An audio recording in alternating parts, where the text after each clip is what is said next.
When you first open Word 2013, this is what you see. You can open an existing file here, or choose a template and create a new document. Since we're just starting out, let's keep it simple and open the blank document template. Your new document opens down here. This area at the top is called the ribbon. As you work on your document, you can use the tools in the ribbon to modify your text, or add pictures, or change the margins, things like that. Word has a lot of useful tools and features, but you don't need to know all of this to create a document. In fact, you can just start typing. Press Enter to start a new paragraph. Otherwise, keep typing, and Word moves you to the next line automatically. Press Backspace to remove characters to the left.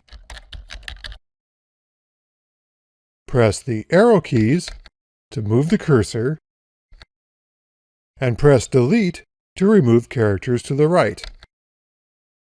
If you want to go faster, you can use the mouse to move the cursor.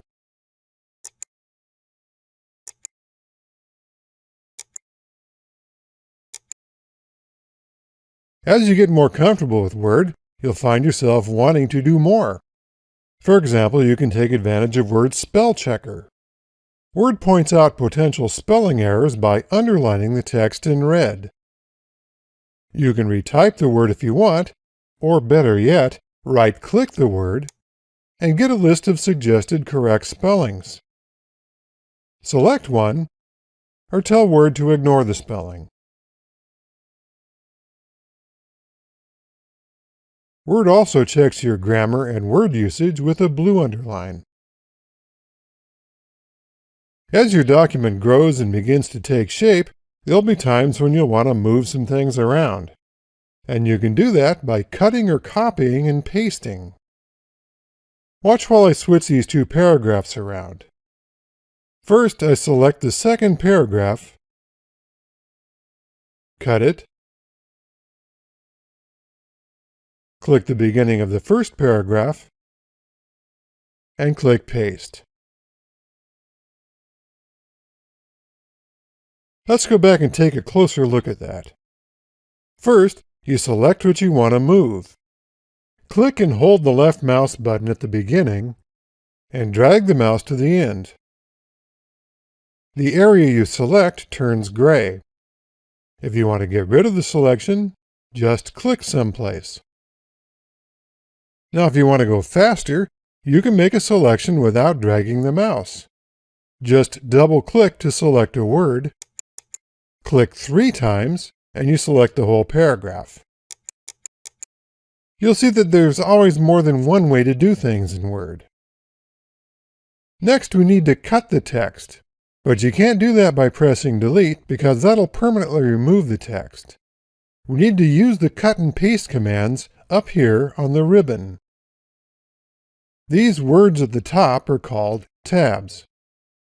When you click one, you display all the commands and options in the tab. The cut and paste commands are on the Home tab. When you click Cut, Word removes the text and places it in the computer's memory in a location called the clipboard. Word also rearranges the document so you don't see where the text was cut. Word will do this anytime something is added or removed. Next, we select where we want to move the paragraph.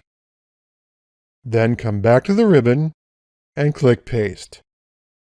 And Word inserts the text from the clipboard. Notice that you can click Copy instead of Cut if you don't want to remove the original text. So cutting and pasting is one way to move text, but let's go back and I'll show you an even faster way using the mouse. Instead of using the clipboard buttons, you can just click the selected text and hold the left mouse button as you drag it to a new location. So now you have all the information you need to create a basic document or a rough draft. Up next, we'll save our document and move on.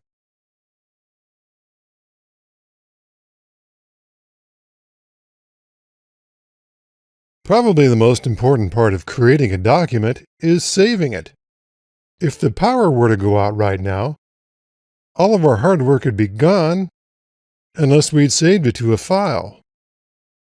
Move up to the top of the ribbon and click the File tab, and the Backstage opens. You won't find any commands for working with text here. The Backstage is all about opening, saving, printing, sharing, and exporting. In other words, the behind-the-scenes stuff you do with a document file. Click Save, and you get a choice. You can save to your computer, or you can save to the cloud by using Office 365 SharePoint or OneDrive. I've already signed into my online account, so now I can click here and browse for a location on my OneDrive.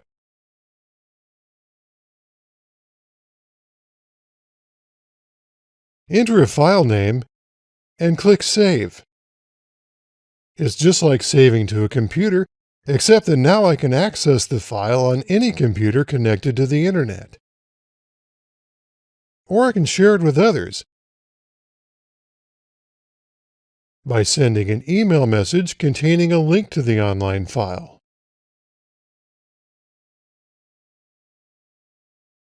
After you save your document, you can keep working on it if you want, or you can click Close and work on it later. When your document is ready to go, click the File tab and save it one last time. Click here if you want to print the document. See a preview of how the document will look after it's printed. Select a printer in the list, then click Print. Up next, we'll improve the look of the document by adding some formatting.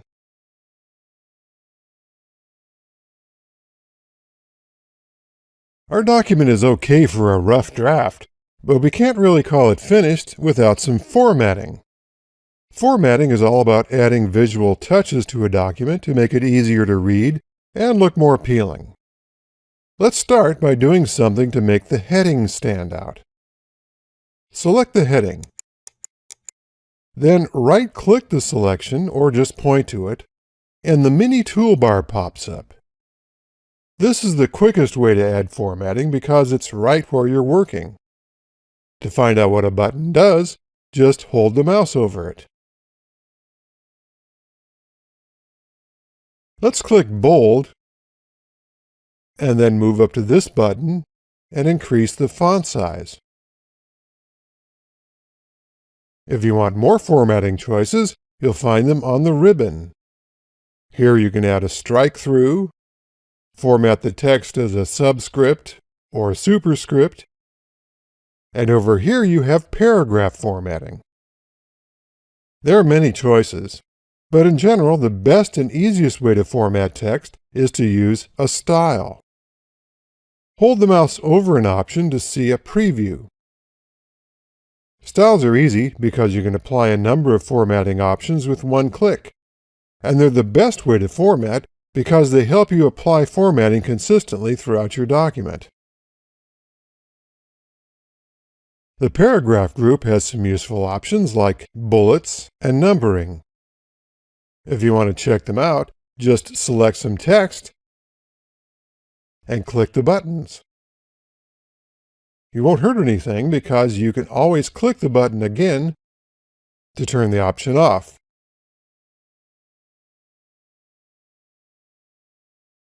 These commands adjust paragraph alignment. Let's see what they do. Go to the second paragraph and click it 3 times to select it. Now the paragraph is aligned left. Watch what happens when I align it to the center. Now the right. This last button justifies the text on both sides. Let's try one more formatting option. Click here to adjust line spacing. The default line spacing is 1.15, but you can single space it, double space it, even triple space it. What if you want to change the spacing of the whole document? Well, the best way to do that is to go to the Design tab and click Paragraph Spacing. This does more than simply adjust line spacing to improve the overall look of your document. I have one last button to show you, and it's up here in this row of buttons called the Quick Access Toolbar. It's called Undo. It's actually my favorite button because it lets me experiment and make mistakes. And all I have to do to bring it back to the way it was before is click Undo.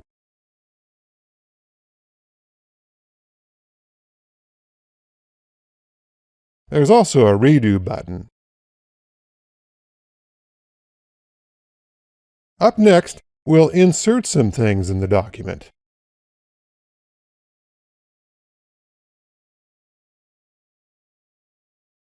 Now let's take our document to the next level and insert some things in it. And we'll do that with the commands on the Insert tab. Let's start by adding a picture.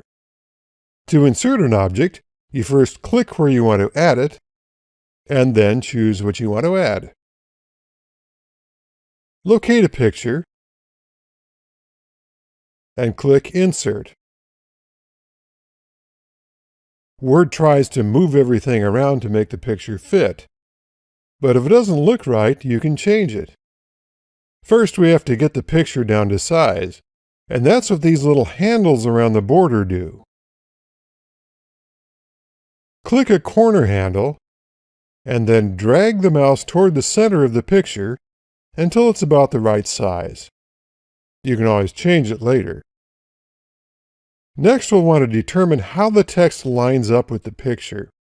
So click this button and check out your layout options. By default, this option is selected, in line with text. Click the other options to see what they do. Again, you can explore as much as you want without worrying.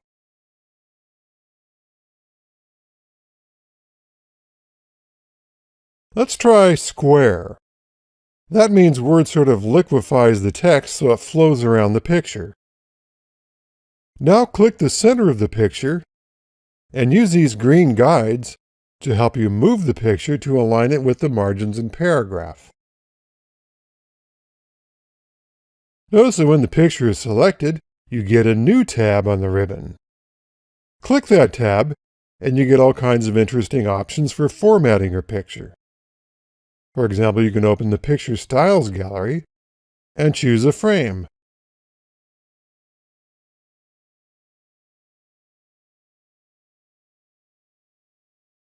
We could spend hours trying new formatting options, but let's move on to tables.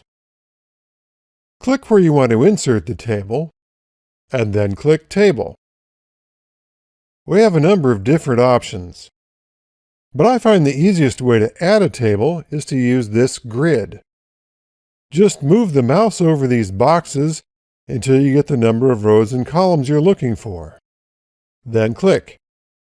You can always add or remove rows or columns later. Next, click in each cell and add your text. To add formatting, hold the mouse over the table and this little box appears above the top left corner. Click the box and you select the table. Now you can use the mini toolbar or move up to the ribbon and check out the Table Tools tabs that appear when you select the table. Let's go to this Design tab, the one under Table Tools, and select a style from the Table Styles gallery.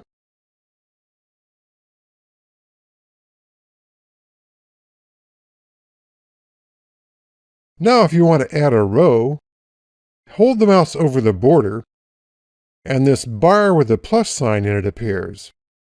Just click the plus sign. You can do the same thing to add a column. There are many things you can insert and options for formatting them. But we're going to move on now and add a few finishing touches.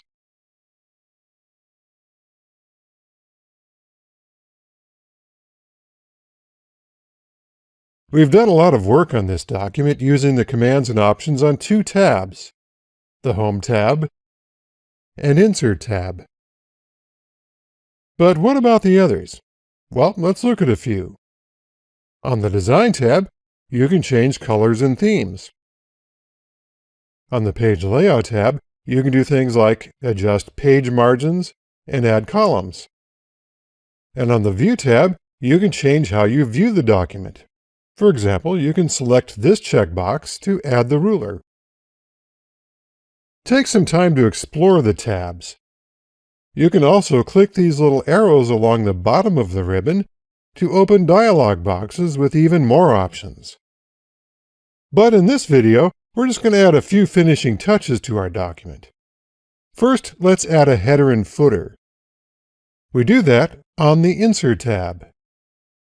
It's pretty easy. Click Header, flip through the gallery, and click the one you like. If you can't find the perfect header, you can always start with one and modify it any way you want. Let's choose Banded. Then replace this text with the title of the document. With the header selected, we get the Header and Footer Tools Design tab. Up here we can change the design of the header. In our document, we really don't need to see the header on the first page, so select Different First Page. Then click Close Header and Footer. Now the header we just added doesn't start until the second page. On the second page, click Footer. Let's insert Banded so the design is the same as the header. Now here's another way to close the header and footer. Just double-click the document. Next, click the Page Layout tab. Before we print the document, let's check our page setup. Click Margins. By default, Normal is selected. If you had a lot of pictures and other objects on your page, you may prefer Narrow Margins, or one of the other choices. In Orientation, you can change from the default Portrait orientation to Landscape, which rotates the page 90 degrees. Click Size if you want to use a paper size other than the default 8.5 by 11 inches. Let's explore one last area, the Design tab. Check out the Theme gallery. You can try a different theme to give your document a professional look with a consistent set of fonts and colors.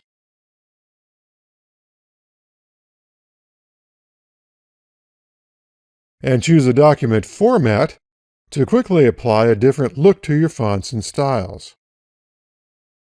You can create some very professional-looking documents with Word 2013. By using things like templates, styles, and themes, you can create a great design quickly and easily.